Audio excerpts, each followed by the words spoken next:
And we're back. It is 7:07 a.m. here on KFYO Mornings. 67 pretty cool degrees. 76 is the forecast high today on this 6th day of September. And as promised, we have representatives from LISD at our studio. Nancy Sharp, one of my favorite people. You are so nice, Dave King. I'll pay you later. I've known Nancy for a long time. She's communications director at LISD. And then we also have Amber Dean, who is vice president at Citibank. And we have so much to talk about. Let's get into it. Sounds great. So we're going to talk about the bond election, and this is a big deal. It's a lot of money. The first question I have is, I'm very anti-tax rate, especially raising taxes. But according to everything I've read, this is not going to raise the tax rate. That's correct. So how are they doing that? Well, I tell you, we've done some studies through all of our finances, or the district has, and we have the capacity with the way we're paying off our current debt at LISD to have this bond election and increase our debt capacity without a tax rate increase. Okay. So really, you have to ask the public. You have an election because you have to get the authority from the public to be able to issue the bonds. Right. But within the current tax rate, there's a capacity to. It's kind of like a home equity loan might be a similar. Essentially, the payments are staying the same if you want to look at it that way, but there's more money involved. That's correct. Just length of the term, I guess. And as bonds are paid off, then you incur new debt. Mm-hmm.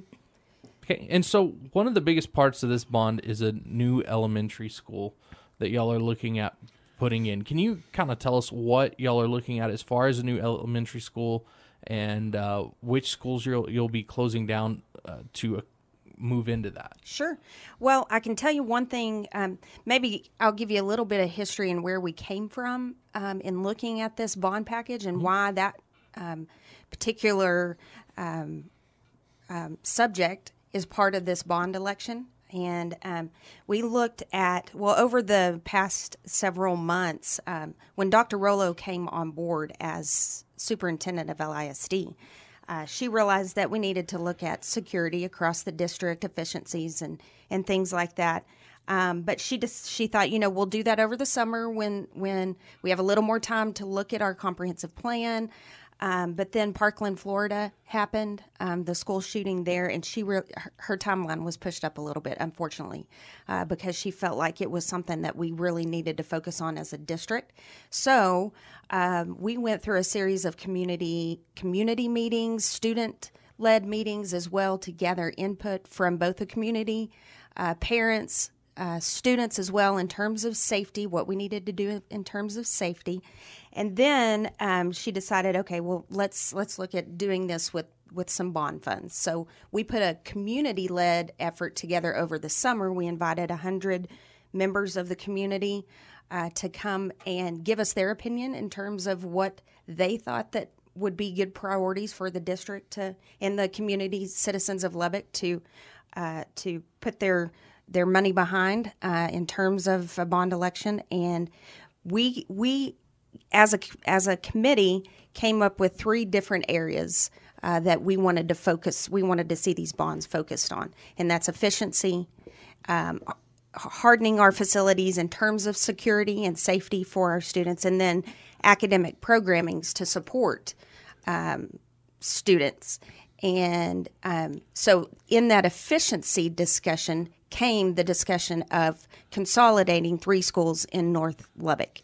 And we saw the efforts of the last bond election in 2010 when they did the consolidation of Haynes and Murphy at that time, and the efficiencies that brought, along with safety as well, because there's new security, there's 21st century security features when you build a new school. And so that's where that came from that discussion on efficiency and security as well, to consolidate those 3 schools in North Lubbock. Okay, so is this going to be one of the largest elementary schools in Lubbock when this opens up? I will say that it will be very comparable to what the new Miller Elementary is. We're looking at a capacity of anywhere from 600 to 700 students. And we know that once we do that, that creates efficiencies. We have the three schools we're talking about in North Lubbock are Guadalupe, Jackson, and Wright. And the attendance at those schools are 200 students and below.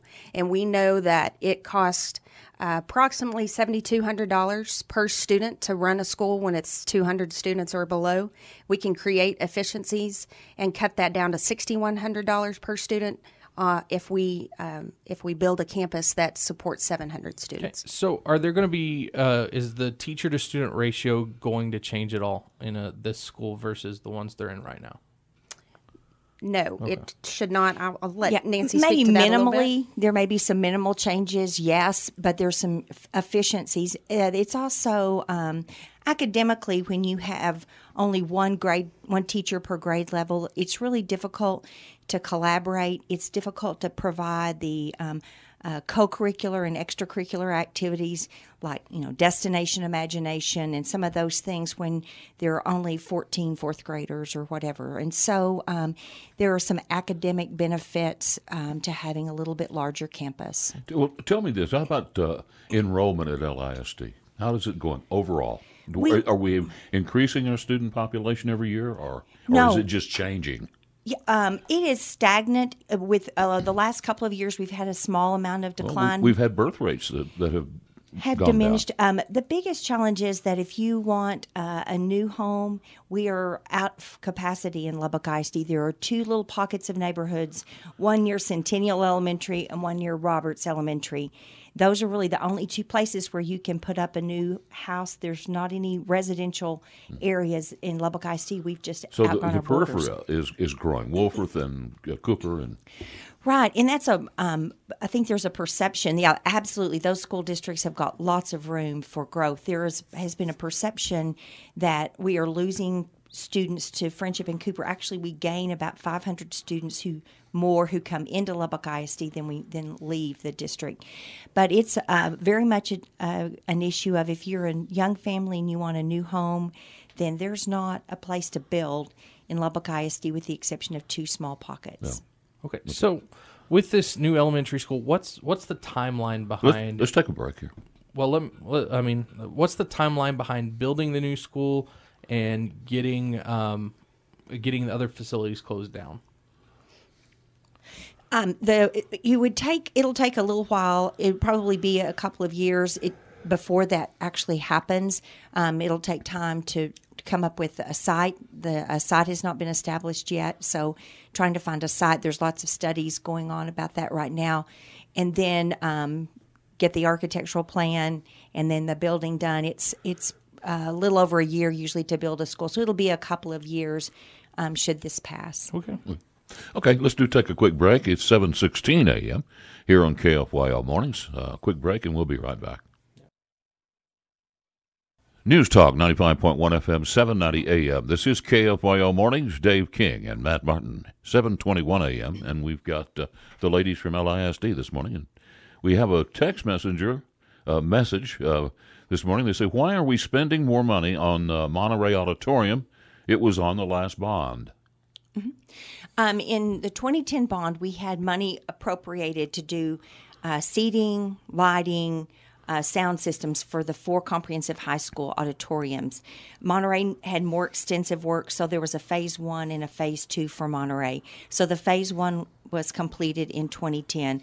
This is a Phase 2 that they had some ADA compliance issues and just some structural issues that needed to be addressed. So it was in Phase 2. Phase 2 is just now happening. Yeah.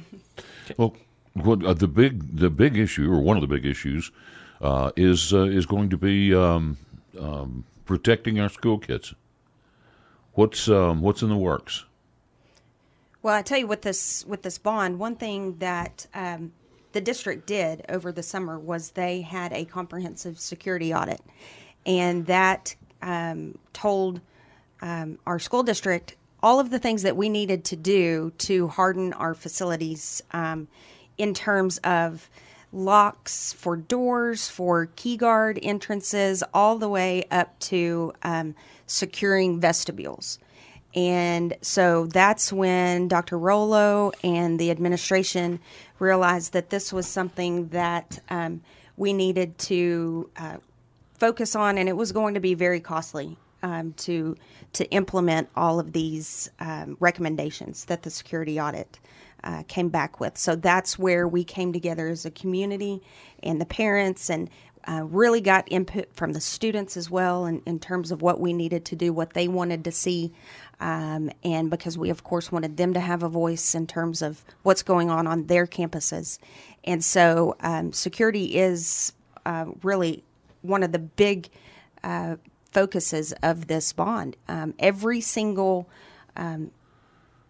issue that we have talked about has some kind of securing our future topic in the three buckets, as we call them, that we're looking at: efficiency, hardening our facilities, and academic programming to support our students. Okay, so some of the security measures that are in here were, let's see, front door intercom buzz systems, remote access public address systems, door hardware, additional cameras, lighting, and fencing.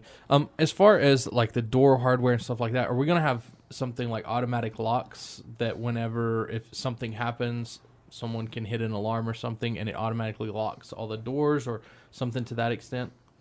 We have some of that now, but this is going to expand the capacity on being able to lock down the schools very quickly and easily with the touch of a button. So, yes, we've got some capacity now, but this is going to expand that. Okay, and there's also a replacement of portable buildings. How many portable buildings does LISD use right now? I think right now we have about 70, and this would address probably about 30% of that. Mm-hmm. So how many of those portables are used as classrooms on a daily basis the number is not that high. Some of them are additional spaces for other things, or they've been there for a long time. I think this is to address two schools where there are have been portables for years, and then avoid the placement of portables at another school. Okay. So I guess my question is, how do you move students from a portable building into the main building if there's not room?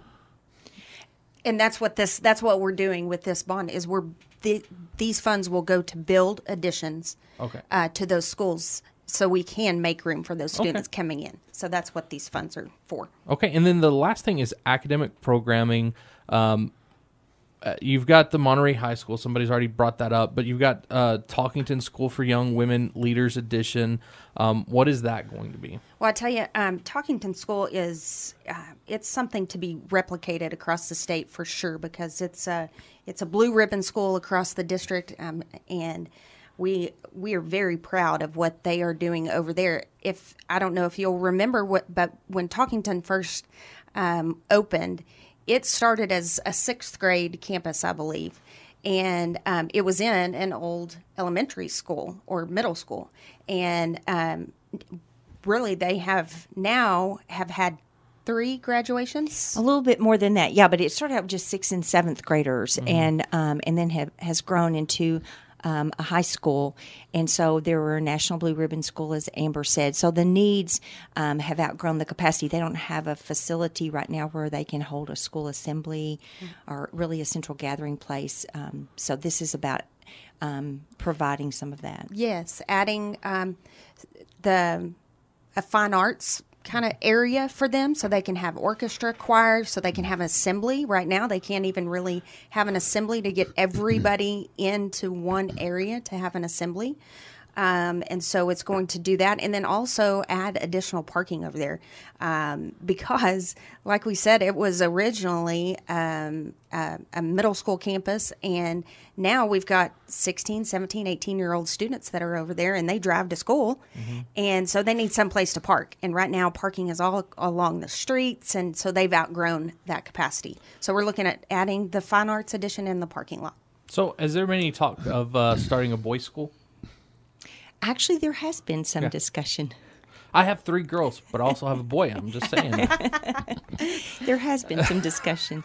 That really began with the Posey Foundation out of Dallas. They began putting all-girls schools in, and they provided the seed money to get that going. So we did, December said we took an elementary school and made it into a middle school campus, and now certainly they are high school. One more text message this morning, let's get to it. It says, how many years will it take to pay off the bond if passed?